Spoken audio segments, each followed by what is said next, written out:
Welcome back, beautiful tri-state area. You're listening to A Moment of Zen right here on 710 WOR, the voice of New York, iHeart Radio. I'm your host, Zen Sams. Up next in our entertainment and pop culture segment, brought to you by DJ Crystal, we're featuring my awesome friend, iHeart's very own radio DJ, Crystal Rosas. She co-hosts the afternoon drive slot on Z100's New York with my other dear friend, Maxwell.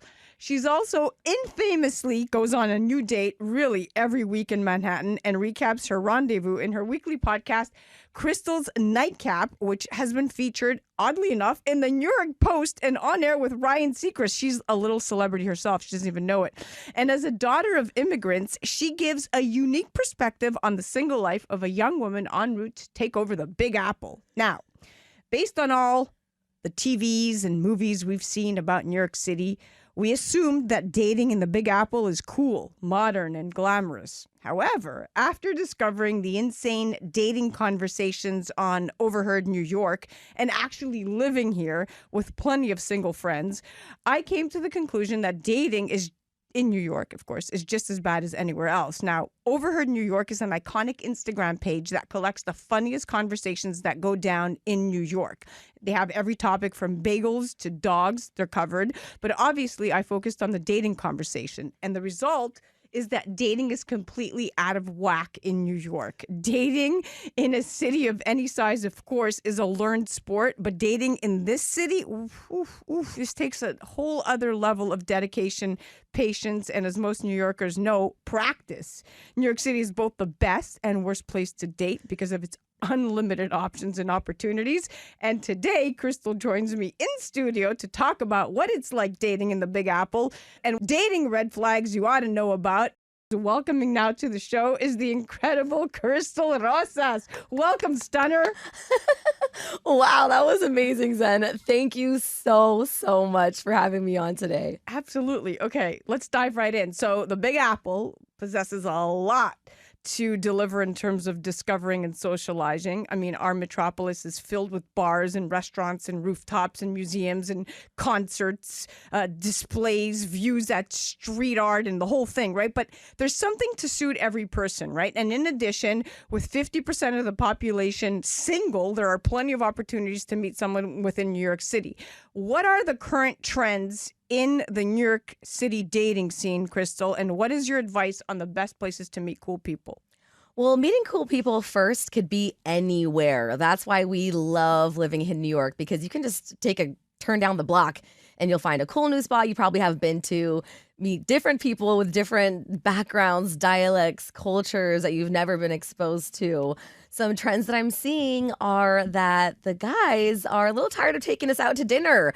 They are looking more into coffee dates. They're looking into ice cream dates. Yes. Why? Because it's too expensive?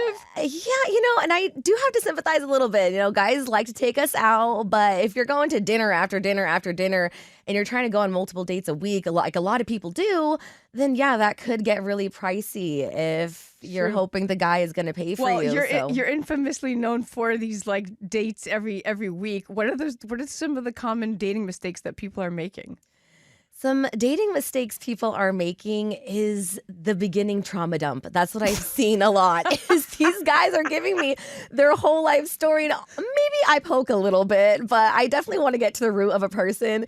But you definitely want to just be a little more chill on the first date and not just give everything about everything.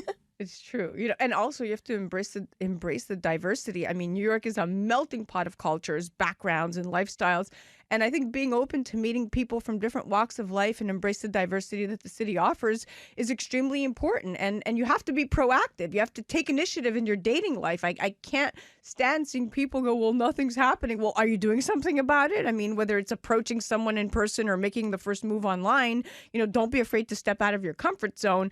I mean, I know that you're very comfortable in all situations. So, Crystal, let's chat situationships, okay? It's a term that describes the gray area between friendship and a relationship. So The question is why Gen Z is embracing the gray area. In relationships, people now have often avoided, as we know, the murky middle ground between being committed to a partner and staying casual. But research has shown that Gen Z's attitudes towards dating and sex have evolved from the generations before us. And we take an especially pragmatic approach to love and sex, and subsequently aren't prioritizing establishing committed romantic relationships the same way our older peers once did, so to speak. Why do you think this is the case? There are a few reasons. Number one, I want to say, especially here in New York City, everyone is moving at their own pace of life. So if you're not 100% on par with someone that you're starting to date, you guys are going to have different priorities. And that's going to bring that gray area. Oh, well, he wants to settle down already and have a family. She's not ready for that yet. Then you guys are going to be clashing. Another thing is that there are so many people to meet here in New York City. Everyone has FOMO that they're going to meet someone better on the way. And that's kind of scary. True. So a lot of people are not locking each other down because of that as well. It's true. And long gone are the days when seeing a film or sharing a milkshake was all it took to solidify a couple as definitely together, right? Instead, modern dating has evolved into this delicate, at times really complicated series of these baby steps for this younger generation, and finding new ways to satisfy those wants and needs that fit better into their lives. I mean, that's like the situationship that they call it, right? Or the term, it's complicated. What do you mean it's complicated? Everyone's complicated. Now, what are your red flags for when dating in New York City? Well, one red flag is generosity. I feel like a lot of times some people are just a little selfish and they want to look out for themselves. And that does make sense in a city like this. But I really hate that sometimes we see that chivalry is dead. You know, women, we still want that door open for us. We still want the guy to reach in his pocket and offer to pay for, especially the first time out. And I know that some people might say, oh, well, you're looking for money or gold digging or what that may be. But for me, especially how I grew up and in my culture, I feel like it really goes a long way with guys that are just being chivalrous, making sure we're getting home safely, making sure that we are comfortable and not cold, things like that. A red flag is if a guy isn't asking how you are doing at the exact moment. It's true. Yeah, you definitely want to be that generous person, but also empathetic and caring all around. You know, you just took a girl out. She's good looking. She's somebody that could draw attention to her, and you definitely want to check up. Did she get home safely, especially if she was riding the subway or whatnot? So that's a great point. And chivalry is dead. But by the way, I've been married with my husband. I'm together for 16 years, but married 10. And to this day, he still has never let me pay for a single meal. And it's not a matter of what he makes or what I make. It's that's just his, frame of mind. Like, he's never going to let me pay for anything. And I kind of got spoiled like that. So, my friends that are dating now are all like comparatively looking at Brad going, hey, he doesn't ever let you pay for anything. I was like, yeah, that's a different time and place, buddy. But let's talk about how to keep dating fun in New York City. So if you ever felt like dating is a second job, you're not alone. Dating burnout is an actual real thing. And one of my little mindset switches, I always say to people, you can actually enjoy dating instead of dreading it with just a mindset switch. So instead of treating it like work, I say make the most of each date, even the ones that are clearly going nowhere, right? Treat every date as a new opportunity to make a new friend and to discover a new cool New York City spot. I mean, this is your opportunity to take advantage of everything this amazing city has to offer. What advice do you have to keep it fun and rewarding? You're so right. So many men and women they dread going on new dates. They say that it's boring, that the people are boring, but we're all people. And one thing that I say is that you can learn something from anyone. So go into a new date thinking this is kind of like an interview, a job interview for them. They might get the job where they're going to go on to the next date. They might not, but at the end of the day, I can learn about someone new that I've never met before. And you can learn about anything from someone. So ask a lot of questions.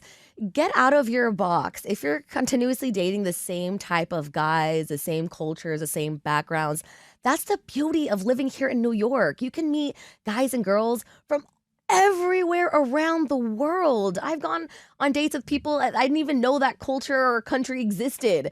So that's definitely what I'm going to challenge you to do, is just to start dating outside of your box and going into a date thinking, This is going to be an interview where I'm going to learn a lot about a person and see if they're going to make it to the next round or not. It's exactly right? Find some kind of placement in your life for them. You know, you never know. They may just end up becoming a long time friend. You don't know. Or it's somebody else that you can outsource. I always, sometimes like I meet people, I'm like, you know, you'd be good to date my friend. Exactly. And they're staring at me like, that wasn't the point. Do you have a sister? And I'm like, sorry, I'm taken. But yes, that's the idea. It's, you know, when people are meeting each other, they're always looking for who you could refer them to if they're single. Now, I always say be patient and persistent. You know, the New York dating scene can be fast paced, but finding the right person, of course, takes time.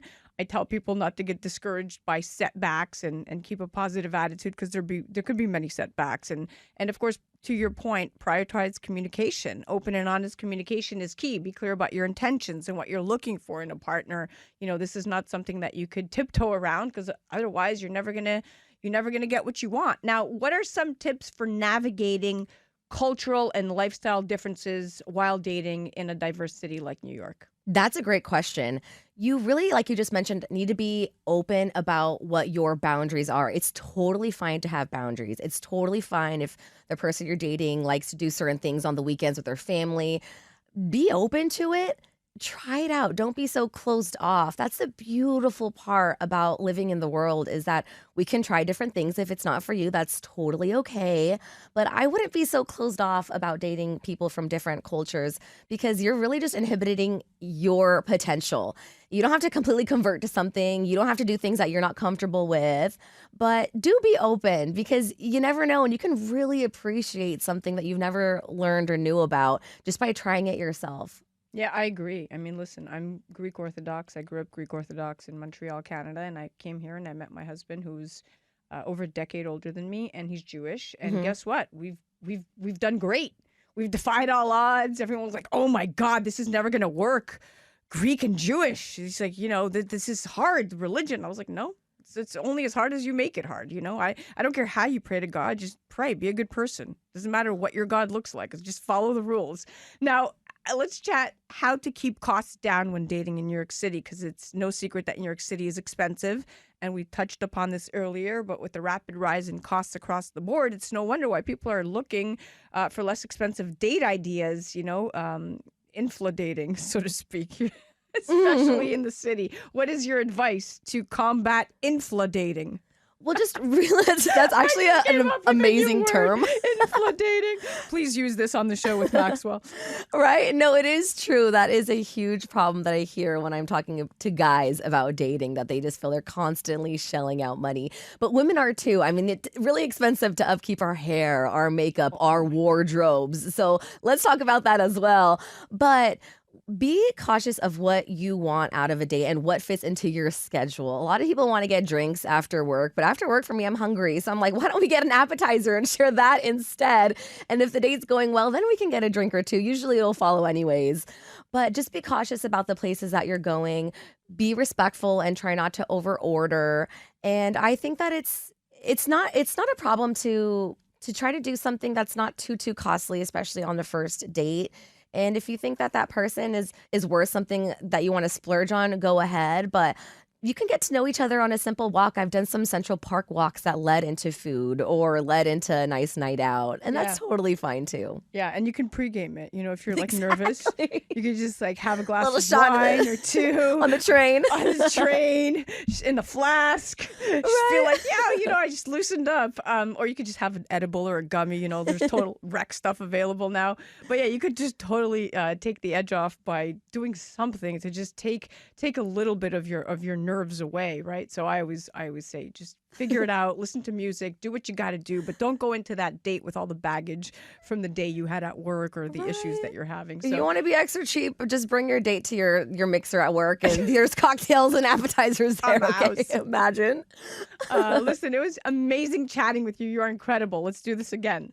Thank you so much, Zen. You're amazing. I'm just so Absolutely. thankful that you had me on here. Well, we're going to make this a regular thing. You're going to come and give us dating advice every week. Yes, I hope so. Absolutely. You guys definitely have to check out lacrystalrosas.com on the gram, on Twitter, on Facebook. LA Crystal Rosas. La Crystal Rosas. She's on air talent afternoon drive for Z100, iHeart Media, right here in New York City. And remember, guys, at the end of the day, dating in New York City is not for the faint of heart at all. But with humor, resilience, and a willingness to embrace the absurdity, you might just find that special someone who fits you like a MetroCard in the turnstile. Okay, that was kind of cheesy, but yeah, you get the point. Loved it.